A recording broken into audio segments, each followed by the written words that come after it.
नमस्कार मेरे प्यारे साथियों, कैसे हो आप। मैं हेमंत राजपूत आपका इम्पैक्ट एकेडमी के यूट्यूब चैनल पे आपका फिर से स्वागत करता हूं। आशा करता हूं आप सभी स्वस्थ होंगे और अपनी तैयारी को बेहतरीन तरीके से कर रहे होंगे। ठीक है, चलिए तो आप सबको जो है प्रीवियस ईयर क्वेश्चन का जो सेशन है वो कैसा लग रहा है, आपकी जो कमेंट में राय है वो मैं देख रहा हूँ।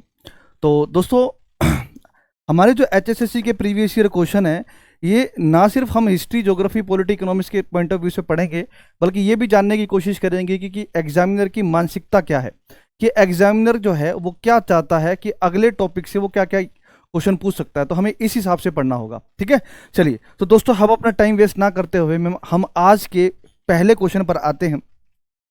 आज के पहले क्वेश्चन पर आते हैं। तो अरे ये क्या हो गया, आजा भाई। अरे wait for a program respond, कोई बात नहीं, तब तक हम आपसे 2 मिनट बात कर लेंगे। तो दोस्तों टेंशन नहीं लेनी किसी चीज़ की, ठीक है, बस प्रैक्टिस करे जाओ, करंट अफेयर पढ़े जाओ और प्रीवियस ईयर क्वेश्चन लगाते रहो। चलिए स्क्रीन पर पहला क्वेश्चन 7 करोड़ रुपए के लिए ये रहा। किस मिट्टी का पीएच 7.0 से कम होता है। दोस्तों आपको पता है पीएच वैल्यू की बात कर रहा है, किसकी बात कर रहा है, पीएच वैल्यू। आपको पता होना चाहिए पीएच वैल्यू किसके बीच में होती है, 0 से 14 के बीच में होती है, और बीच में कहीं 7 आता है। तो 0 से 7 के बीच में कैसी होती है, एसिडिक होती है, यानी अम्लीय होती है। और 7 से 14 के बीच में क्या होता है बेटा जी, बेसिक होता है, यानी अक्षारीय होता है। क्या होता है, क्षारीय होता है। तो मिट्टी की वैल्यू 7 से कम है, इसका मतलब बेटा जी क्या होगा, अम्लीय होगा। होगा कि नहीं होगा। अरे मेरे सुंदर सुंदर से बच्चों ध्यान से बताओ, अब बताओ ऑप्शन क्या होगा। अम्लीय मिट्टी, क्षारीय मिट्टी, है ना, कैलकेरियस मिट्टी, या उपयुक्त में से कोई नहीं, या अप्रत्याशित। तो आंसर क्या होगा, अम्लीय मिट्टी, है ना। मिट्टी की बात कर रहा है बेटा, मिट्टी। अब आपको पता होना चाहिए स्टडी ऑफ सॉइल क्या होता है। यहां से ये क्वेश्चन भी पूछ सकता है कि मिट्टी का अध्ययन क्या कहलाता है, स्टडी ऑफ सॉइल। मिट्टी का अध्ययन क्या कहलाता है बेटा जी, पेडोलॉजी कहलाता है। पेडोलॉजी कहलाता है। मिट्टी का जो अध्ययन है बेटा जी क्या कहलाता है, पेडोलॉजी कहलाता है। ठीक है, अच्छा एक और पूछ सकता है कि फॉर्मेशन ऑफ सॉइल क्या कहलाता है फिर आपका, formation of soil. Formation of soil, तो बेटा जी फॉर्मेशन ऑफ सॉइल क्या कहलाता है बेटा आपका, पेडोजेनोसिस कहलाता है। पेडोजेनोसिस, पेडोजेनोसिस कहलाता है। मिट्टी की संरचना क्या कहलाती है बेटा जी, आपकी पेडोजेनेसिस कहलाती है। और स्टडी ऑफ सॉइल, मिट्टी का अध्ययन क्या कहलाता है, पेडोलॉजी कहलाता है। आपको पता है कि मृदा भारत में सबसे ज्यादा कौन से प्रकार की मृदा पाई जाती है, एलुवियल सॉइल। एलुवियल, एलुवियल बोले तो जलोढ़ मिट्टी। अबे एलुवियल बोले तो जलोढ़ मिट्टी। भारत में अगर सबसे ज्यादा कोई प्रकार की कोई मृदा पाई जाती है तो वो कौन सी पाई जाती है, जलोढ़ मिट्टी। भारत के 43% एरिया पे कौन सी मिट्टी पाई जाती है, आप कहोगे सर जलोढ़ मिट्टी पाई जाती है। भारत में सबसे ज्यादा अगर कोई मिट्टी पाई जाती है तो जलोढ़ मिट्टी पाई जाती है। अच्छा यहां से एक चीज और, अगर मिट्टी कैसी है, एसिडिक है। अगर बेटा जी मिट्टी कैसी है, एसिडिक है, अगर मिट्टी सोइल कैसी है, एसिडिक है, तो हम उसमें क्या ऐड करते हैं ताकि मिट्टी जो है कृषि योग्य हो जाए। आपने पढ़ा होगा सोइल वाले टॉपिक के अंदर कि मृदा के अंदर अगर मृदा अम्लीय है या क्षारीय है, यानी कि एसिडिक है या बेसिक है, तो उन दोनों कंडीशन में उस पर एग्रीकल्चर नहीं हो सकती। उस केस में मिट्टी को हमें न्यूट्रल करना पड़ता है, यानी उदासीन करना पड़ता है। तो देखोगे आप मिट्टी को जब सोइल की बात करेंगे तो सोइल के अंदर बेटा जी हम ये जानते हैं कि अगर मृदा एसिडिक है तो हम उसमें चूना ऐड करते हैं। क्या ऐड करते हैं बेटा जी, चूना ऐड करते हैं, ताकि जो एक मिनट बेटा जी, थैंक यू। हम उसमें क्या ऐड करते हैं बेटा जी, चूना ऐड करते हैं। चूना ऐड करने से मिट्टी कैसी हो जाती है, उदासीन हो जाती है। कौन से केस में है ये, अगर मिट्टी कैसी है, एसिडिक है। अगर बेटा जी मिट्टी, अगर मिट्टी बेसिक है तो उस केस में हम क्या ऐड करेंगे, जिप्सम ऐड करते हैं। उस केस में हम बेटा जी क्या ऐड करते हैं, जिप्सम ऐड करते हैं। जिप्सम ऐड करते हैं ताकि मिट्टी कैसी हो जाए, बेसिक सॉरी मिट्टी कैसी हो जाए, उदासीन हो जाए, न्यूट्रल हो जाए। तो उस केस में हम क्या कर सकते हैं, इसमें कृषि कर सकते हैं। I hope you get my point. तो इस प्रकार से भी क्वेश्चन पूछ लिया जाता है कि अगर मिट्टी एसिडिक ज़्यादा है तो उसमें क्या मिलाया जाए कि वह कृषि योग्य हो जाए, तो आंसर आएगा चूना। अगर मिट्टी बेसिक ज़्यादा है, अक्षारीय ज़्यादा है, तो उसमें क्या ऐड करा जाए कि वह कृषि योग्य हो जाए, तो आंसर क्या आ जाएगा, जिप्सम। तो आपको ये दोनों बातें याद रखनी होगी। ठीक है, तो इस क्वेश्चन से इतना ही। अब आते हैं बेटा जी अगले क्वेश्चन पे। लाल मिट्टी के लाल होने का क्या कारण है बेटा, रेड सोइल। आपको पता है रेड सोइल भारत के कौन से हिस्से में पाई जाती है, दक्षिण भारत के हिस्से में पाई जाती है। भारत में दूसरी सबसे ज्यादा पाई जाने वाली मिट्टी कौन सी है, आप कहोगे लाल मिट्टी, है ना। भारत में दूसरी सबसे ज्यादा पाई जाने वाली मिट्टी, भारत में दूसरी सबसे ज्यादा पाई जाने वाली मिट्टी है, भारत में दूसरी सबसे ज्यादा पाई जाने वाली क्या है, मृदा है, मिट्टी है। सेकंड, पहले पे कभी बताया मैंने, एलुवियल है। तो लाल मिट्टी के लाल रंग का कारण क्या था, ऑप्शन देखते हैं, अधिक चराई नहीं, हाई आयरन ऑक्साइड, बिल्कुल ठीक है, यही आंसर होगा, हाई आयरन ऑक्साइड। लाल मिट्टी का जो लाल रंग होता है वो आयरन ऑक्साइड के कारण होता है। लाल मिट्टी के अंदर आयरन ऑक्साइड पाया जाता है, जिससे क्या हो जाता है बेटा जी, वह मिट्टी कैसी बन जाती है, लाल बन जाती है। ठीक है, do you get my point ना। चलिए तो आगे बढ़ते हैं, अगले क्वेश्चन पे आते हैं। पृथ्वी की सतह पर वह बिंदु जो भूकंप की लहरों का अनुभव करने वाला पहला स्थान है, भूकंप की लहर। दोस्तों ये देखो, आपको अगर आपको याद हो तो आपने भूकंप वाले टॉपिक में पढ़ा होगा, ऐसे करके हम पढ़ते हैं भूकंप को, है ना। ये कौन सा है, 0 किलोमीटर, ये पृथ्वी का धरातल है जहां पर इस वक्त हम खड़े हैं, आप और मैं इस वक्त यहीं खड़े होकर हम पढ़ रहे हैं। अगर धरती के अंदर गहराई में जाना चाहें तो कितनी गहराई तक जा सकते हैं, 6400 किलोमीटर तक जा सकते हैं, 6400 किलोमीटर तक जा सकते हैं। तो मैंने आपको बताया था कि धरती के नीचे प्लेट टेक्टोनिज्म होता है, प्लेट टेक्टोनिज्म के थ्रू धरती के नीचे की सतह पर भूकंप की तरंगें उत्पन्न होती हैं। तो ये जहां तरंगें उत्पन्न होती है उसे क्या कहा जाता है, केंद्र कहा जाता है। क्या कहा जाता है, केंद्र कहा जाता है। और जहां पर ये तरंगें महसूस होती हैं, ये ट्रैवल करते हुए ऊपर की तरफ आती है, जहां पर ये महसूस होती है उस बिंदु को क्या कहा जाता है, अधिकेंद्र कहा जाता है, अधिकेंद्र कहा जाता है। ठीक है, और यहीं से भूकंप मापा जाता है। तो क्वेश्चन देखो क्या पूछ रखा है कि पृथ्वी की वह सतह, वह बिंदु, पृथ्वी की सतह पर वह बिंदु जो भूकंप की लहरों को अनुभव करने वाला पहला स्थान है, पहला। ठीक है, पहला स्थान। तो पहला स्थान जो अनुभव करेगा, अनुभव तो करेगा बेटा जी हाइपोसेंटर ही करेगा, हाइपोसेंटर करेगा बेटा जी। ठीक है, हाइपोसेंटर, अधिकेंद्र को हाइपोसेंटर कहते हैं। ठीक है, सतह के पूछा है, कहां बे, सतह पर पूछा है ना, तो सतह पर अधिकेंद्र होता है, इसको हाइपोसेंटर भी कहते हैं। इसको क्या कहते हैं बेटा जी, हाइपोसेंटर कहते हैं इंग्लिश में। तो आंसर आ जाएगा इसका हाइपोसेंटर हो जाएगा। ठीक है, अच्छा आपको पता है भूकंप का जो अध्ययन होता है वो क्या कहलाता है, सिस्मोलॉजी कहलाता है। भूकंप का जो अध्ययन होता है बेटा जी वो क्या कहलाता है, सिस्मोलॉजी कहलाता है। भूकंप का अध्ययन कहलाता है सिस्मोलॉजी। वह यंत्र जिसके द्वारा भूकंप को मापा जाता है तो वो कौन सा यंत्र होता है, सिस्मोग्राफ होता है। वो कौन सा होता है बेटा जी, सिस्मोग्राफ होता है। आपको पता है कि वह यंत्र जिसके द्वारा भूकंप की तीव्रता मापी जाती है, वह यंत्र जिसके द्वारा भूकंप की तीव्रता मापी जाती है बेटा जी, वो यंत्र कौन सा है, रिक्टर पैमाना।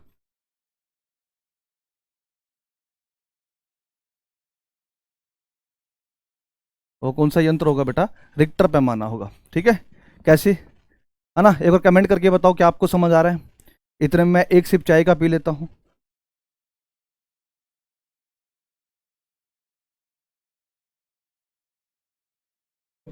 है ना, चलिए बहुत बढ़िया, बहुत बढ़िया, बहुत बढ़िया, वेरी गुड, एक्सीलेंट। ठीक है, देखो कोल्डेरा क्या होता है, जब कोई ज्वालामुखी फटता है ना, ज्वालामुखी फटता है, पृथ्वी के ऊपर का धरातल फट जाता है।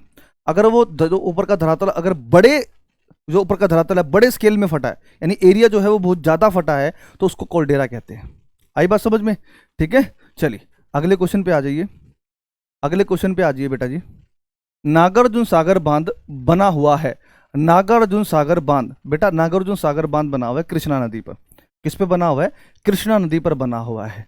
इस पे बेटा, कृष्णा नदी पर बना हुआ है। आपको पता होना चाहिए कृष्णा नदी दक्षिण भारत की दूसरी लंबी नदी है।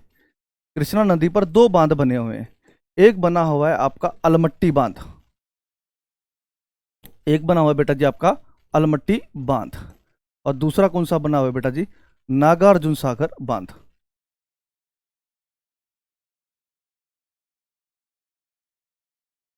नागार्जुन सागर बांध,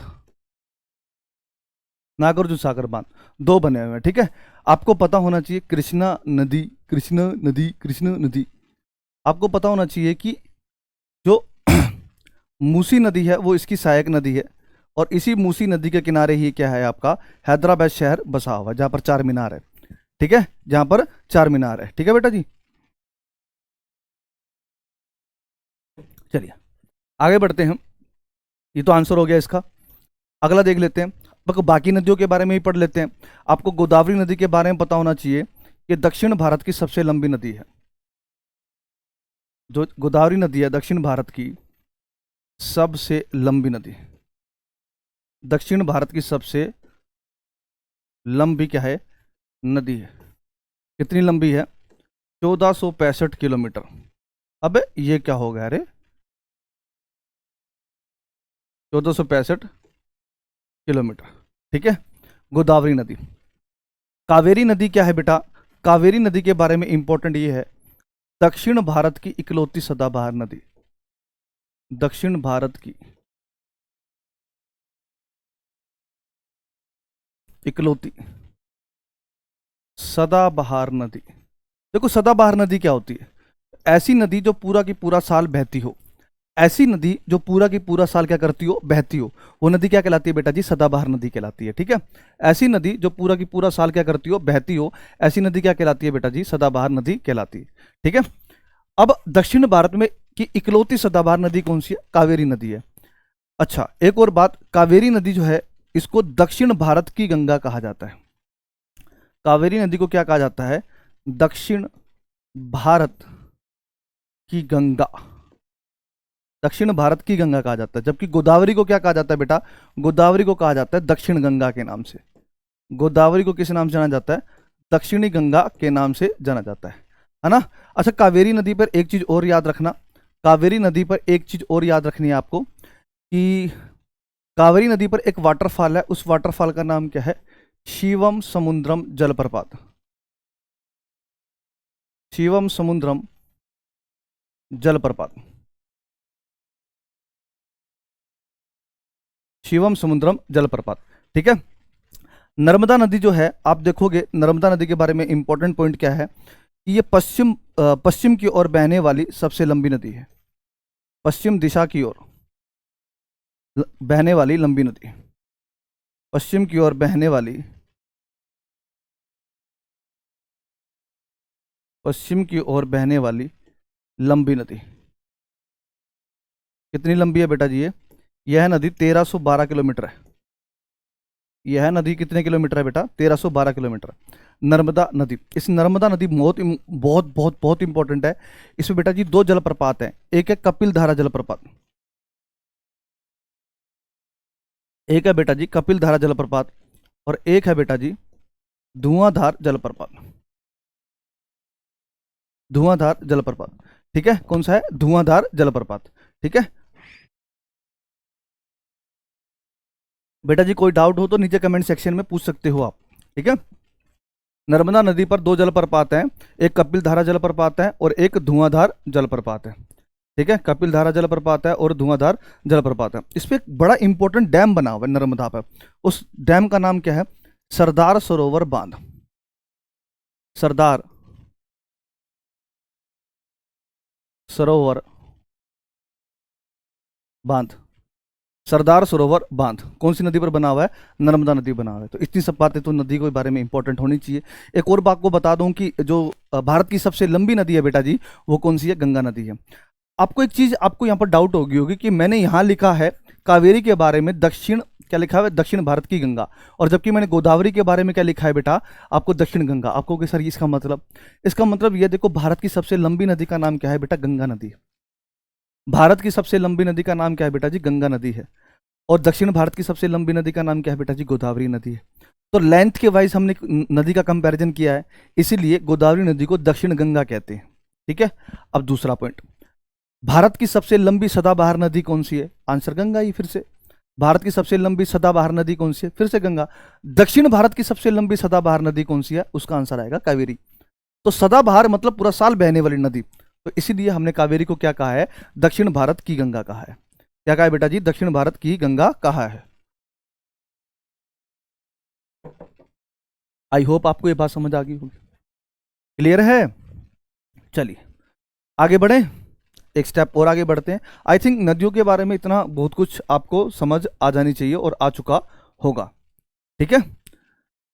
चलिए वैसे कावेरी नदी पर एक बांध बना हुआ है जिसका बांध का नाम है कृष्णराज सागर बांध, और जबकि गोदावरी नदी पर एक डैम बना हुआ है जिसका नाम क्या है? पोलावरम डैम। बस चलिए आगे बढ़ते हैं बेटा जी, एक स्टेप और आगे बढ़ते हैं। भारतीय मानक समय, इंडियन स्टैंडर्ड टाइम की बात कर रहा है। किसके बारे में बात कर रहा है? Indian standard time. Indian standard time की बात कर रहा है। कितने पे है? यह है ग्रीनविच मीन टाइम से 5.5 घंटे आगे। बिल्कुल ठीक, पहला ही ऑप्शन है बेटा जी, पहला ही ऑप्शन है। इसकी अगर मैं एक्सप्लेनेशन बताऊं आपको, अगर बेटा जी मैं इसकी एक्सप्लेनेशन बताऊं आपको, तो आप देखोगे, आप जानोगे, ये आपकी प्यारी और खूबसूरत सी क्या है? नीली नीली पृथ्वी है। अगर मैं पृथ्वी को बीचों बीच, अगर मैं पृथ्वी को बीचों बीच दो बराबर भागों में बांटूं, देशांतरी रूप से बांट दिया, अब बांटने के बाद मुझे पता लगा कि भारत ना इस तरफ वाले पूर्वी गोलार्ध में है, तो आप देखोगे ये भारत कहीं है,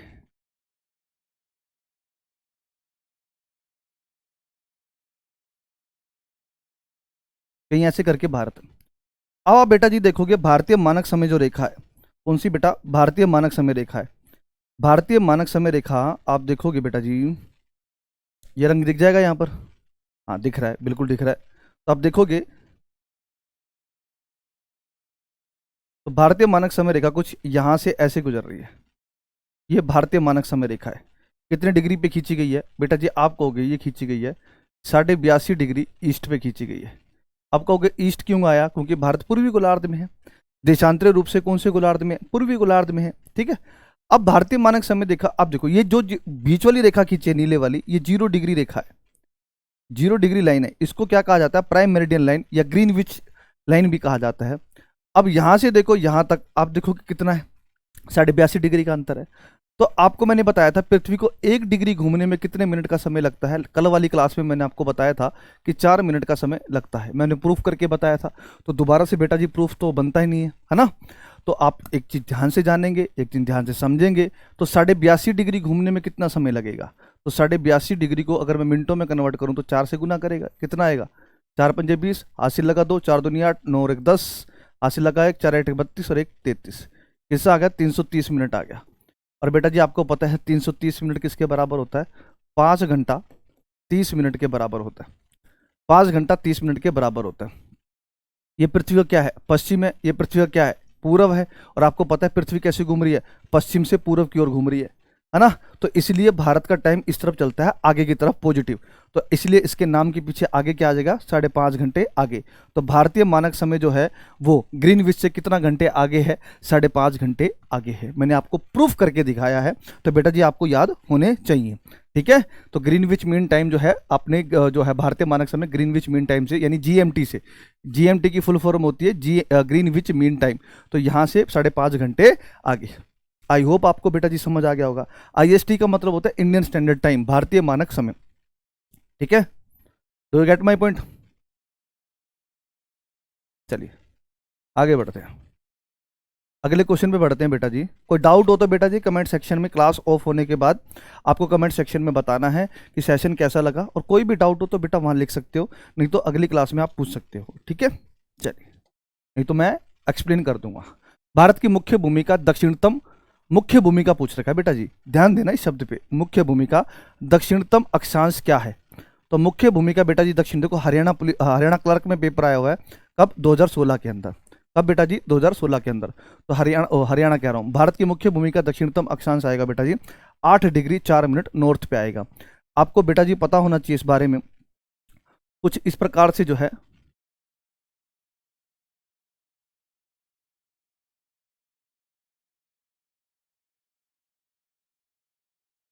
देखो ध्यान देना, ये भारत का सबसे पूर्वी बिंदु है, ईस्ट है। ये कितने डिग्री पे है?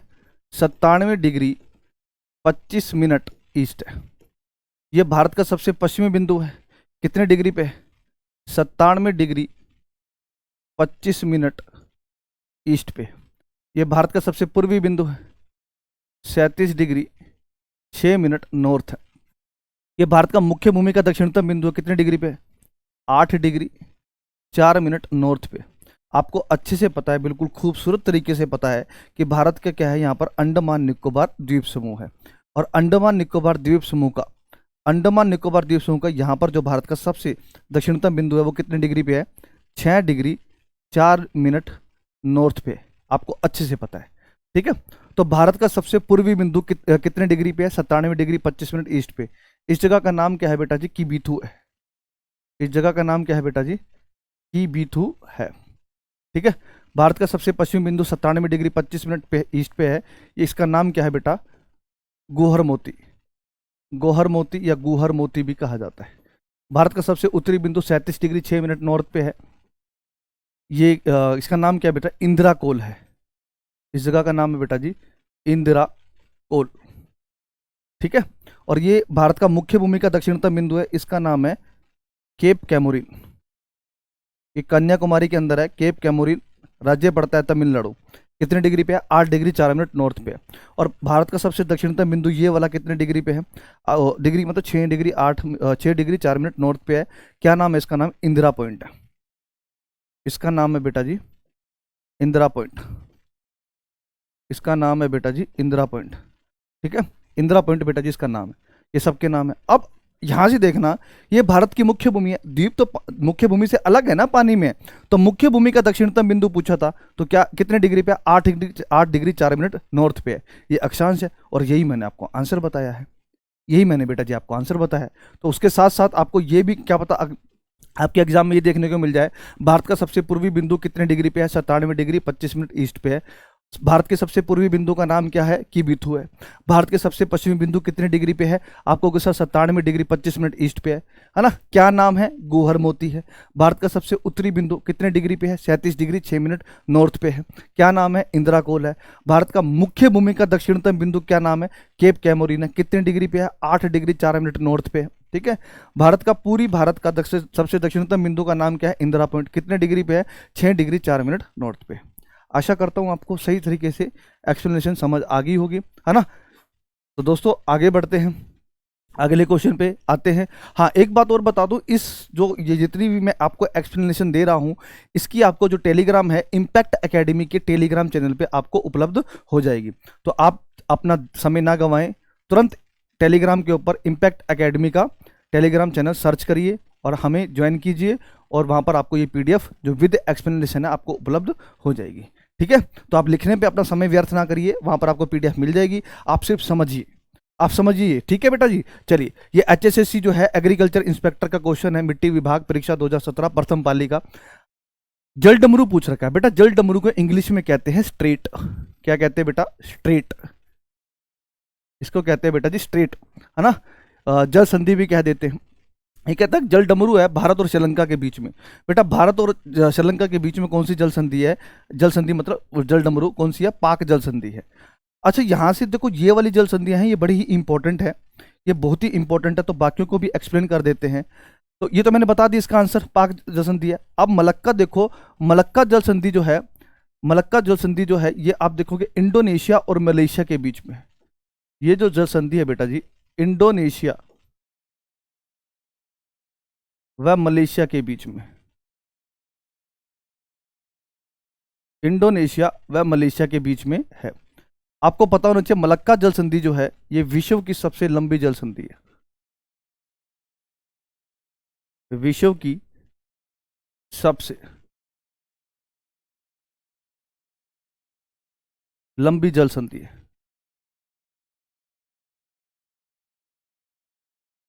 विश्व की सबसे लंबी जल संधि कौन सी है? मलक्का।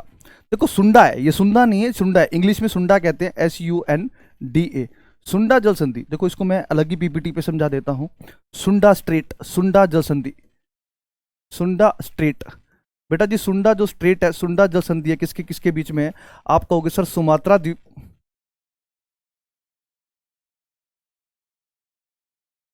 सुमात्रा द्वीप और जावा द्वीप के बीच में। सुंडा द्वीप और जावा द्वीप के बीच में। ये दोनों द्वीप किसके हैं बेटा? इंडोनेशिया के हैं। किसके हैं? ये दोनों के दोनों द्वीप इंडोनेशिया के हैं। अच्छा, जावा द्वीप जो है, आप देखोगे जावा द्वीप पर जो है इंडोनेशिया की राजधानी है जिसका नाम क्या है? जकार्ता। इंडोनेशिया की राजधानी, इंडोनेशिया की राजधानी,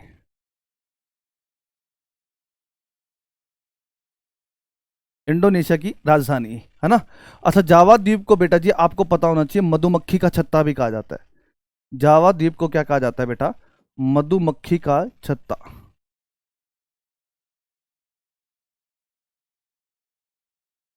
मधुमक्खी का छत्ता कहा जाता है किसको? जावा द्वीप को।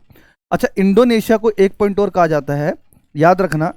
इंडोनेशिया जो है ना, इंडोनेशिया, इंडोनेशिया ये विश्व का सबसे बड़ा द्वीप समूह देश है। विश्व का सबसे बड़ा द्वीप समूह देश है। बेटा नींद से जागो, मुझे पता तुम नींद में हो, मुझे पता है तुम नींद में हो, जागो।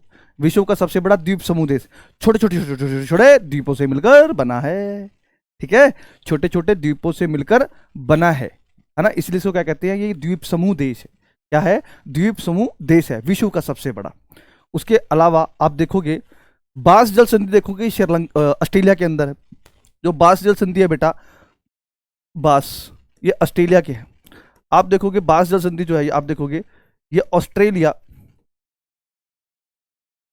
ऑस्ट्रेलिया की मुख्य भूमि, ऑस्ट्रेलिया की मुख्य भूमि वह तस्मानिया के बीच में। तस्मानिया एक छोटा सा द्वीप है ऑस्ट्रेलिया का, तस्मानिया के मध्य। ठीक है, ऑस्ट्रेलिया आपको पता है 70% एरिया कैसा मरुस्थलीय है ना। यहाँ के मरुस्थलों में, इसका ऑस्ट्रेलिया का सबसे बड़ा मरुस्थल ग्रेट विक्टोरिया डेजर्ट है। यहाँ के मरुस्थलों में सोना पाया जाता है, कालगूरली कूलगार्डी के नाम से, आपको पता ही है इस बारे में। और आपको ये पता है इसको प्यासी धरती की भूमि कहा जाता है, उड़ते डॉक्टरों की भूमि कहा जाता है, द्वीपीय महाद्वीप कहा जाता है। आपको ये सब पता है। यहाँ पर एक भेड़ पाई जाती है, मेरिनो प्रजाति की भेड़ पाई जाती है, जो कि सर्वोत्तम गुणवत्ता की ऊन देती है। बस ये पॉइंट याद रख लेना, और कुछ रखो या ना रखो याद, मेरिनो भेड़ को याद रख लेना, मेरिनो भेड़ को याद रख लेना। और एक विश्व की सबसे बड़ी परवाल भित्ति पाई जाती है, विश्व की सबसे बड़ी क्या पाई जाती है? परवाल भित्ति भी यहाँ पर पाई जाती है, ये आपको पता होनी चाहिए। ठीक है, विश्व की सबसे बड़ी परवाल भित्ति पाई जाती है। अगला क्वेश्चन, ये क्वेश्चन पूरा कंप्लीट, यहां से कोई डाउट हो तो कमेंट सेक्शन में बता देना। ठीक है, चलिए अगले क्वेश्चन पे आ जाओ, अगले क्वेश्चन पे आ जाओ।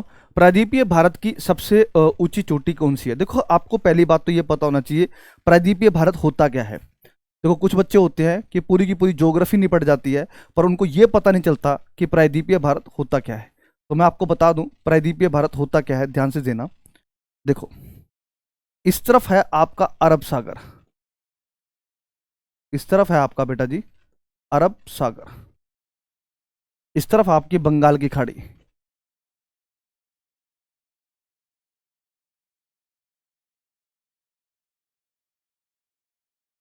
और इस तरफ आपका क्या है? हिंद महासागर। विश्व का तीसरा बड़ा महासागर, कल ही बताया था क्लास के अंदर, विश्व का तीसरा बड़ा महासागर है। ठीक है, आप देखोगे कि मैंने आपको प्रायद्वीप की एक परिभाषा बताई थी। प्रायद्वीप क्या होता है? भूमि का वह टुकड़ा जो तीन तरफ से किससे घिरा हो? जल से घिरा हो, और चौथी तरफ से जमीन से जुड़ा हो, उसको क्या कह देते हैं? प्रायद्वीप कह देते हैं। अब देखो दक्षिण भारत है, वो एक तरफ से देखोगे आप अरब सागर से, एक तरफ से हिंद महासागर से, और एक तरफ बंगाल की खाड़ी से सीमा रेखा लगा रहा है, और चौथी तरफ से ये उत्तर भारत के साथ जमीन से जुड़ा हुआ है। इसलिए इस एरिया को क्या कह देते हैं? प्रायद्वीपीय भारत कह देते हैं। और प्रायद्वीपीय भारत की सबसे ऊंची चोटी जो है वो यहाँ पर अन्नामलई हिल्स के अंदर है। कौन सी हिल्स है? अन्नामलई। यहां पर अन्नामलई करके एक हिल्स है, जिसको एलिफेंट हिल्स के नाम से भी जाना जाता है, इसको हाथी पहाड़ी के नाम से भी जाना जाता है, एलिफेंट हिल्स के नाम से भी जाना जाता है। ठीक है, इसकी सबसे ऊंची चोटी है अनईमुड़ी, इसकी सबसे ऊंची चोटी जो होगी बेटा उसका नाम है अनईमुड़ी, अनईमुड़ी। ये दक्षिण भारत की सबसे ऊंची चोटी है, 2695 मीटर, 2695 मीटर। ठीक है, ये आंसर आएगा, ये अनईमुड़ी, याद रखोगे अनईमुड़ी।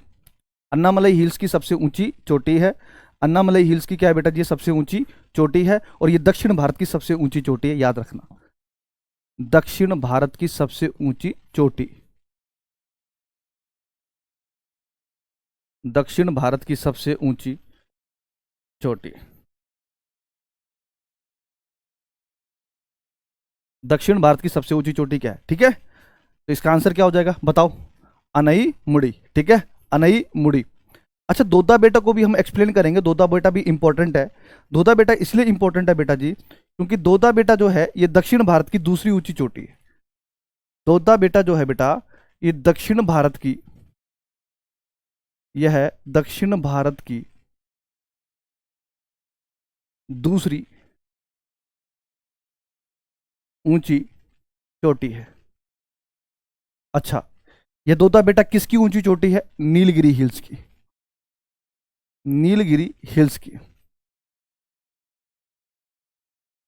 अच्छा, आपको पता होना चाहिए नीलगिरी हिल्स है ना, ये भारत का पहला जैव संरक्षित क्षेत्र है। भारत का पहला जैव संरक्षित क्षेत्र है। नीलगिरी के बारे में एक पॉइंट और इंपॉर्टेंट आ जाता है। इसी नीलगिरी के अंदर एक जनजाति पाई जाती है, उस जनजाति का नाम है टोडा जनजाति। ये बड़ी इंपॉर्टेंट है टोडा जनजाति, क्योंकि दक्षिण भारत की सबसे बड़ी जनजाति है ये। टोडा जनजाति बहुत इंपॉर्टेंट है, क्योंकि ये जो जनजाति है दक्षिण भारत की सबसे बड़ी जनजाति है।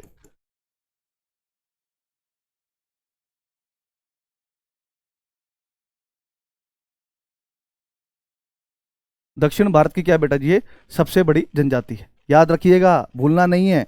चलिए अगले क्वेश्चन पे आ जाते हैं। हिमालयी क्षेत्र जहां ब्रिटिश उपनिवेशी प्रशासन विशेषता आकर्षित हुए और तत्पश्चात इस क्षेत्र में महत्वपूर्ण हिल स्टेशन जैसे कि धर्मशाला, मसूरी, शिमला, कुसानी और छावनी कस्बे और स्वास्थ्य आश्रय जैसे शिमला, मंसूरी, कसौली, अल्मोड़ा, लैंसडाउन और रानीखेत आदि विकसित हुए। यह संदर्भित क्षेत्र है ट्रांस हिमालय, लघु हिमालय, शिवालिक श्रेणी और महान हिमालय। महान हिमालय मतलब वृहत हिमालय, ठीक है, ग्रेट हिमालय के नाम से भी जानते हैं। तो इसका आंसर क्या होगा बेटा जी? एचएसएससी ग्रुप डी 2018 में पूछा हुआ क्वेश्चन है ये, जो ये है 2018 के अंदर ग्रुप डी का क्वेश्चन पेपर हुआ था, ग्रुप डी का। बहुत ही प्यारा और बहुत ही खूबसूरत सा क्वेश्चन है ये। इसका आंसर आएगा बेटा लघु हिमालय। क्या आंसर आएगा? लघु हिमालय। लघु हिमालय को बेटा जी मध्य हिमालय भी कहा जाता है। लघु हिमालय को मध्य हिमालय भी कहा जाता है, ठीक है। अच्छा, इसी मध्य हिमालय के अंदर आप देखोगे पीर पंजाल श्रेणी है। अब ये बहुत ही इंपॉर्टेंट है आज के पॉइंट ऑफ व्यू से, क्योंकि पीर पंजाल श्रेणी से ही क्या निकाली गई है?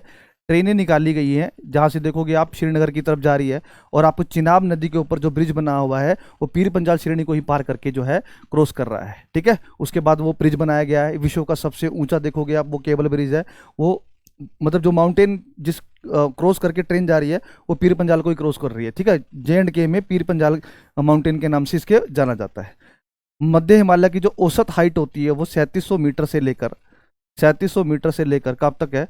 4500 मीटर तक इसकी औसत ऊंचाई है, ठीक है। 3700 मीटर से लेकर कितनी है बेटा जी?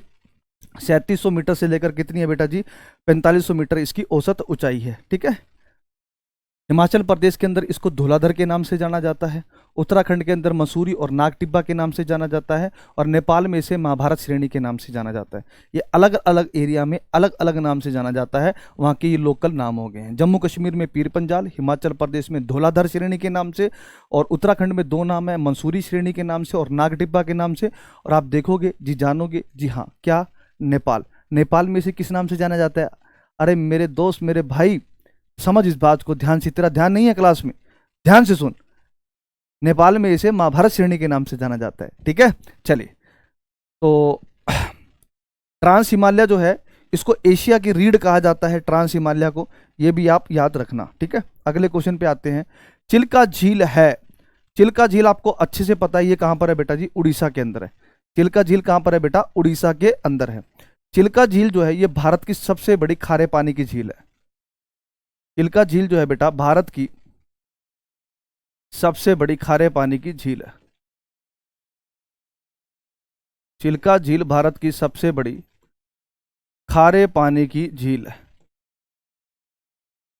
ब्रैकिश वाटर की, ब्रैकिश वाटर लेक सबसे बड़ी खारे पानी की क्या है बेटा जी? ये झील है। देखो, झीलों के टॉपिक में कुछ चीजें बड़ी इंपॉर्टेंट है, मैं कुछ एक झील बताता हूं, आपको याद रखनी होगी, ठीक है। भूलना मत बेटा जी, प्रॉमिस करो, वादा करो आप कि आप नहीं भूलोगे। एक आपको याद रखनी है सांबर झील, ये भी पूछ सकता है सांबर झील कहां पर है? सांबर झील है बेटा जी राजस्थान के अंदर। सांबर झील जो है वो कहां पर है? राजस्थान के अंदर है। सांबर झील है राजस्थान के अंदर। सांबर झील के बारे में ये पॉइंट बड़ा इंपॉर्टेंट है, ये सर्वाधिक लवणीय पानी की झील है। सर्वाधिक लवणीय पानी, नमक की मात्रा ज्यादा है। सर्वाधिक लवणीय पानी की झील, सर्वाधिक लवणीय पानी की झील कौन सी है? सांबर झील है। एक एक और झील है, जैसे आप देखोगे वुलर झील, वुलर झील, वुलर झील, ये कहां पर है बेटा जी? ये जम्मू कश्मीर के अंदर है, J&K के अंदर, ठीक है। इसके बारे में इंपॉर्टेंट क्या है, ये भारत की सबसे बड़ी ताजे पानी की झील है, भारत की सबसे बड़ी ताजे पानी की झील है, भारत की सबसे बड़ी ताजे पानी की झील है, भारत की सबसे बड़ी क्या है बेटा जी? ये ताजे पानी की झील है। एक और चीज आप याद रखेंगे यहां से, एक आपकी आती है लोकटक झील मणिपुर के अंदर, लोकटक झील मणिपुर के अंदर, लोकटक झील मणिपुर के अंदर, ये इसलिए इंपॉर्टेंट है बेटा लोकटक झील। क्यों इंपॉर्टेंट है? क्योंकि लोकटक झील जो है, ये उत्तर पूर्व भारत की सबसे बड़ी ताजे पानी की झील है। ये क्या है बेटा जी? उत्तर पूर्व, उत्तर पूर्व भारत की सबसे बड़ी ताजे पानी की झील।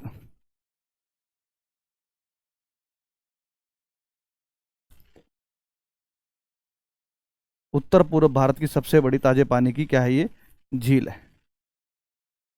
उत्तर पूर्व भारत की सबसे बड़ी क्या है? ताजे पानी की झील है। याद रखोगे बेटा जी? बिल्कुल याद रखने पड़ेगा, कोई ऑप्शन थोड़ा है। दो तीन झीलें और हैं, जैसे आप याद रखना, चोल हामू झील, चोल हामू झील, ये कहां पर है? सिक्किम में। ये बड़ी इंपॉर्टेंट है सिक्किम वाली तो, सिक्किम बड़ा इंपॉर्टेंट है। क्या इंपॉर्टेंट है? भारत की सबसे ऊंची झील है बेटा जी ये, भारत की सबसे ऊंची झील है, हाईएस्ट लेक ऑफ इंडिया। एक और याद रख लेना इसके साथ, अगर आपने यहां तक पहुंच चुके हो, जब यहां तक पहुंच ही चुके हो, आप वेट कर रहे हो, दो चीजें और एक्स्ट्रा पढ़ लो, क्या दिक्कत है? तो आपको एक चीज और याद रखनी है सिक्किम के बाद, वेम्बानाड़ झील केरल, वेम्बानाड़ झील केरल, ये भारत की सबसे लंबी झील है। इसको याद रखना, बस इतनी झीलें याद रख लेना, भारत की सबसे लंबी झील, ठीक है। भारत की सबसे बड़ी जो आर्टिफिशियल लेक कौन सी है? गोविंद वल्लभ पंत सागर झील, जो रिहंद डैम पे बनी हुई है, रिहंद रिवर पे बनी हुई है, गोविंद वल्लभ पंत सागर झील, ठीक है, उत्तर प्रदेश के अंदर है। चलिए, तो यहां से हमने ये क्वेश्चन हमने कंप्लीट कर लिया है। चिल्का झील उड़ीसा राज्य के अंदर है, भारत की सबसे बड़ी क्या है? खारे पानी की झील। चलिए, अगले क्वेश्चन पे आ जाते हैं। उस राष्ट्रपति का नाम बताइए जिसने इलाहाबाद उच्च न्यायालय के फैसले, जो कि इंदिरा गांधी के चुनाव से संबंधित था, के बाद आंतरिक आपातकाल घोषित कर दिया था। ये बेटा जून 1975 की बात है, ये बेटा जी जून 25 जून 1975 की बात है ना। आपातकाल घोषित किया गया था इंदिरा गांधी जी के टाइम पे। हुआ ये था कि इंदिरा गांधी जी के खिलाफ राजनारायण करके कोई व्यक्ति थे, और रायबरेली सीट से इंदिरा गांधी चुनाव लड़ी थी, तो आचार संहिता का उल्लंघन हुआ था, तो इंदिरा गांधी के खिलाफ केस किया गया था, जो कि इलाहाबाद हाई कोर्ट ने, मतलब वो बंदा जीत गया था, इंदिरा गांधी के खिलाफ फैसला आना था, तो इंदिरा गांधी ने क्या किया था उस टाइम पे? जी हाँ, आपातकाल घोषित किया था। उस टाइम पे भारत के जो राष्ट्रपति हुआ करते थे बेटा जी, उसका नाम क्या था? जी हाँ, फखरुद्दीन अली अहमद। ये उस टाइम पे क्या हुआ करते थे? भारत के राष्ट्रपति हुआ करते थे। आपको पता होना चाहिए कि राष्ट्रपति जो होता है, राष्ट्रपति का आर्टिकल किससे संबंधित होता है, मतलब कौन सा आर्टिकल होता है? तो भारत के राष्ट्रपति का आर्टिकल होता है आर्टिकल 52। आपको पता होना चाहिए राष्ट्रपति का पद कौन से देश से लिया गया है? तो राष्ट्रपति का पद भारत में कौन से देश से लिया गया है? यूनाइटेड स्टेट ऑफ अमेरिका से लिया गया है। ये बातें पता होनी चाहिए, ठीक है। राष्ट्रपति का जो आर्टिकल है वो आर्टिकल कौन सा है बेटा जी? राष्ट्रपति का जो आर्टिकल है वो आर्टिकल कौन सा है बेटा? आर्टिकल 52, ठीक है। आर्टिकल कौन सा है? आर्टिकल 52, आर्टिकल 52 है। बेटा जी एक मिनट।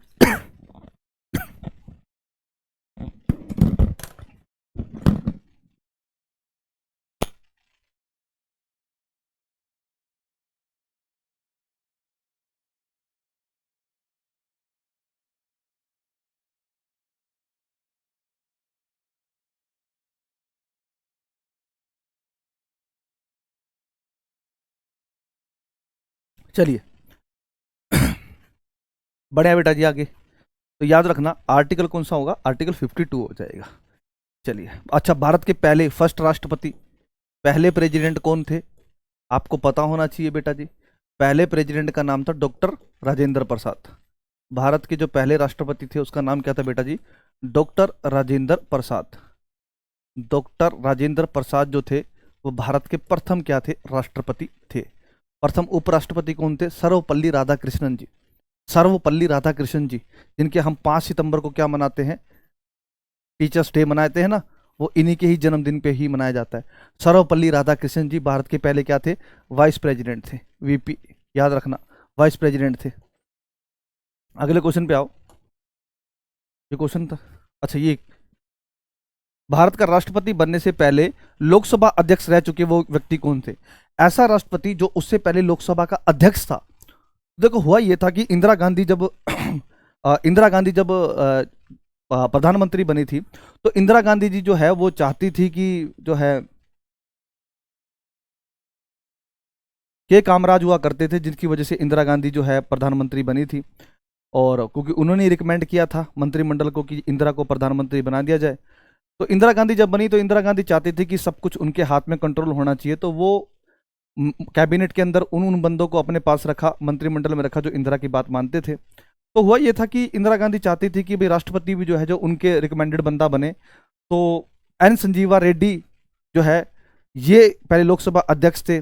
कांग्रेस में 2 गुट बन चुके थे, एक तरफ जो इंदिरा का था, इंदिरा ने किसी और को चाहा था कोई और बने, ठीक है, पर बना कोई और, दूसरे पार्टी का बना, मतलब दूसरा पार्टी मतलब कांग्रेस के 2 गुट बने थे, दूसरा गुट जो सीनियर लोग हुआ करते थे, बुजुर्ग लोग हुआ करते थे, उन्होंने अपना बंदा नॉमिनेट किया था, उसका नाम था एन संजीवा रेड्डी। ये उस टाइम पे लोकसभा अध्यक्ष हुआ करते थे और बने भी यही N Sanjeeva Reddy. HSSC divisional accountant परीक्षा 2016 के अंदर ये क्वेश्चन पूछा हुआ क्वेश्चन है, ठीक है, क्लियर है जी हाँ। चलिए अगले क्वेश्चन पे आ जाओ, नीति आयोग ने किसका स्थान लिया है। देखो जी नीति आयोग का जो स्थान लिया है ना बेटा, वो किसने लिया, योजना आयोग ने लिया। किसने लिया बेटा, योजना आयोग। आपको पता होना चाहिए कि जो आपका योजना आयोग है ये बना कब था। योजना जो आयोग है ये बना कब था, योजना आयोग जब बना था उस दिन तारीख थी 15 मार्च 1950। इसका काम क्या था, इसका काम था बेटा जी भारत के अंदर योजना बनाना। क्या बनाएगा ये, भारत के अंदर योजना बनाएगा, भारत के अंदर योजनाएं बनाना। फिर मोदी जी आए 2014 के अंदर, तो इसको क्या कर दिया गया, योजना आयोग को 2014 में क्या कर दिया गया, बंद कर दिया गया, इसको खत्म कर दिया। इसकी जगह पर क्या बनाया गया, एक आयोग बनाया गया, उस आयोग का नाम क्या था, नीति आयोग। उस आयोग का नाम रखा गया नीति आयोग। कब बना था ये, 1 जनवरी 2015 को, 1 जनवरी 2015 को, ठीक है। इसके जो चेयरमैन होते हैं वो होते हैं प्रधानमंत्री मोदी जी, मतलब प्रधानमंत्री होता है यूं मान के चलो, फिलहाल की डेट में इसके चेयरमैन कौन है, मोदी जी हैं। नीति आयोग की फुल फॉर्म पेपर में पूछी जा सकती है, नीति आयोग की जो फुल फॉर्म है वो पूछी जा सकती है। इसकी फुल फॉर्म है बेटा जी National Institution for Transforming India. National Institution,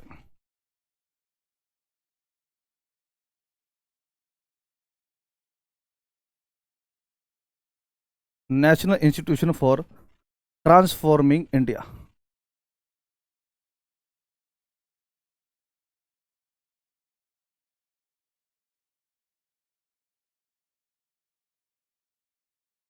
National Institution for Transforming India, ठीक है, ये नीति आयोग की फुल फॉर्म है, तो आपसे पूछी जा सकती है।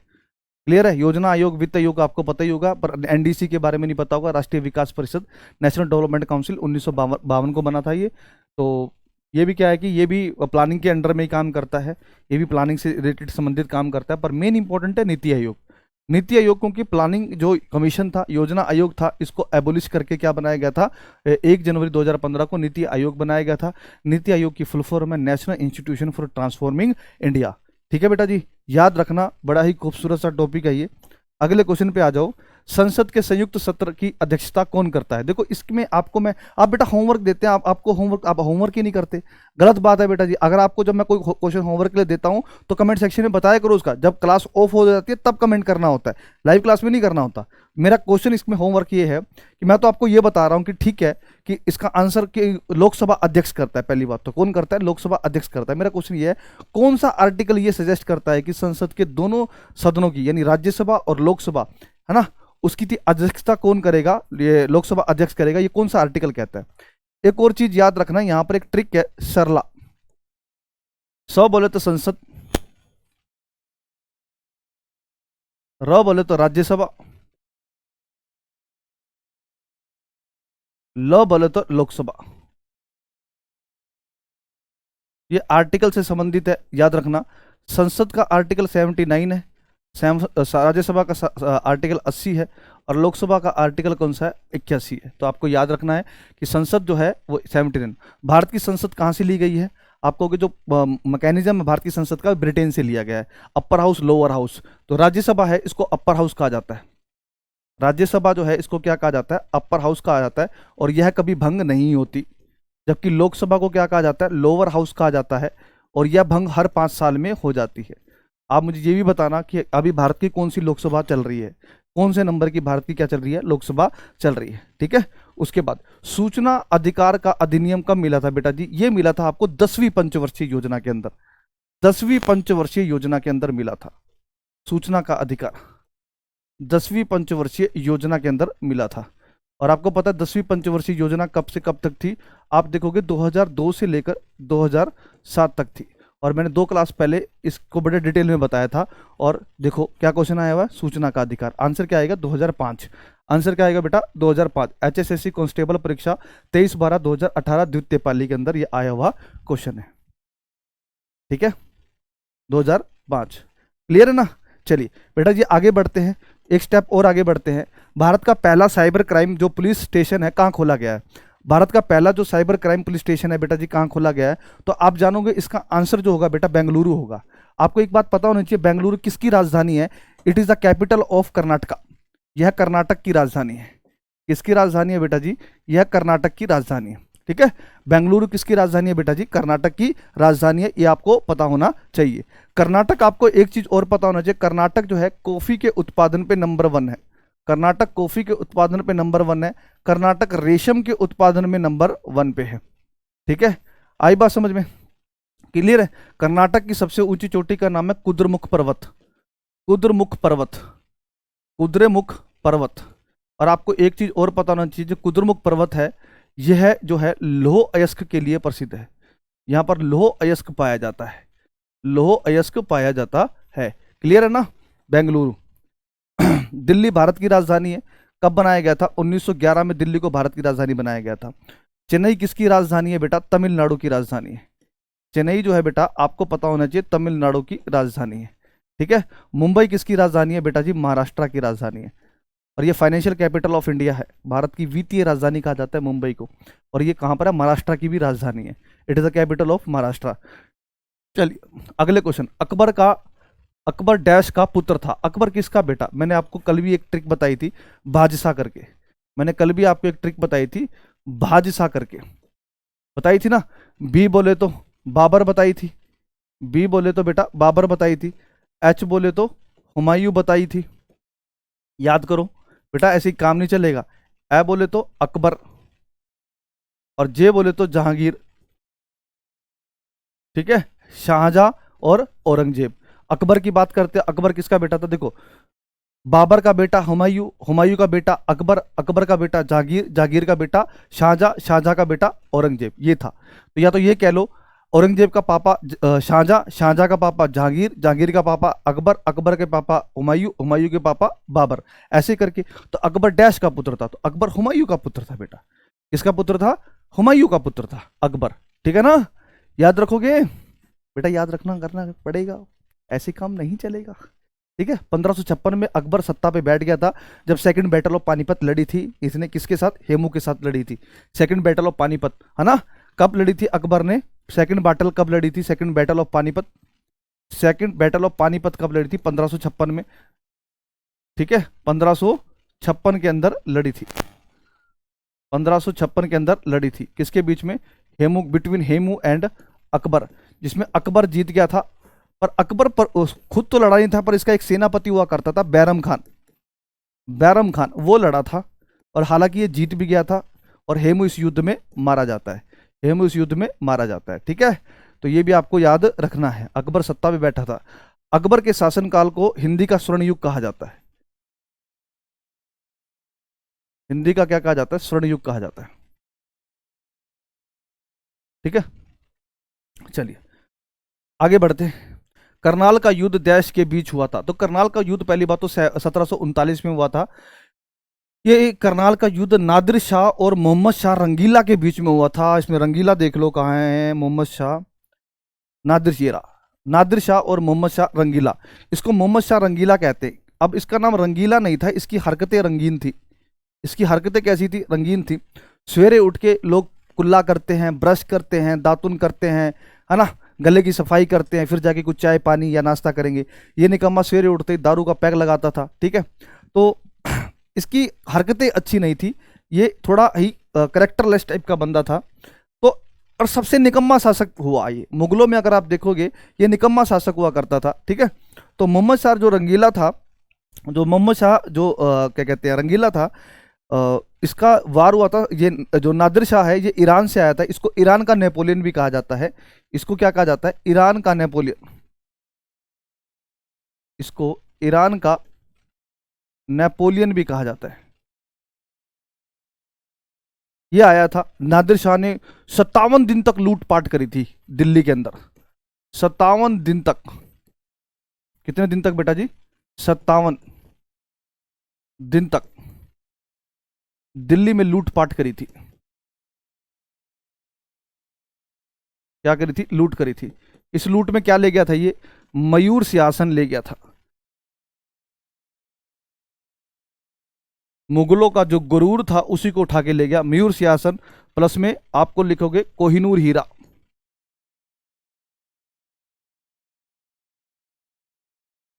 ये दोनों उठा के ले गया था। ठीक है, नादिर शाह। अगले क्वेश्चन, स्वामी विवेकानंद के गुरु जी कौन थे? बेटा स्वामी विवेकानंद जी के गुरु कौन थे? रामकृष्ण परमहंस थे। ये काली माता के बहुत बड़े भक्त हुआ करते थे। रामकृष्ण जी परमहंस बहुत बड़े, क्या ज्ञानी आदमी थे यार, रामकृष्ण जी परमहंस। उनके थे जो शिष्य थे स्वामी विवेकानंद जी। स्वामी विवेकानंद जी ने कहा था उठो जागो और तब तक मत रुको जब तक आप अपने लक्ष्य की प्राप्ति ना कर लो। क्या कोटेशन, क्या खूबसूरत। देखो मैंने बोला और मेरे रोंगटे खड़े हो गए हैं। क्या गजब की, क्या कि उठो जागो, है ना, जागो उठो और तब तक चलो जब तक कि तुम्हें मंजिल की प्राप्ति यानी लक्ष्य की प्राप्ति ना हो जाए। ये स्वामी विवेकानंद जी के बोल थे। ठीक है, 1893 के अंदर आपको पता है इन्होंने शिकागो के अंदर विश्व जो है धर्म जो सम्मेलन हुआ था वहां पर इन्होंने बहुत ही जबरदस्त स्पीच दी थी शिकागो के अंदर। तो आपको ये भी याद होना चाहिए। तो आज का सेशन यहीं समाप्त होता है। आशा करते हैं कि आपको ये सेशन अच्छा लगा होगा। तो प्लीज़ कमेंट सेक्शन में आप अपनी राय जरूर दीजिएगा कि आपको क्लास कैसी लगी। ठीक है, हम आपकी फीडबैक का इंतजार करेंगे। आशा करेंगे कि ये जो क्वेश्चनों की एक्सप्लेनेशन है ये आपके लिए लाभदायक साबित हो। हम आपके भविष्य के लिए आपकी मंगल कामनाएं करते हैं। थैंक यू सो मच मित्रों, थैंक यू सो मच। जय हिंद।